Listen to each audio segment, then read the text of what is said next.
আব্বু এবং আম্মু তারা বড়ই ভাগ্যবান, যাদের বুকের মানিক হলো হাফেজে কুরআন। আব্বু এবং আম্মু তারা বড়ই ভাগ্যবান, যাদের বুকের মানিক হলো হাফেজে কুরআন।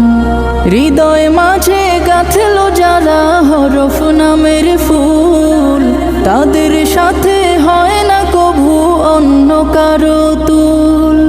হৃদয় মাঝে গাঁথলো যারা হরফ নামের ফুল, তাদের সাথে হয় না কভু অন্য কারো তুল।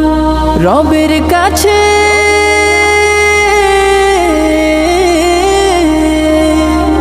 রবের কাছেও পাবে তারা সেরা প্রতিদান, যাদের বুকের মানিক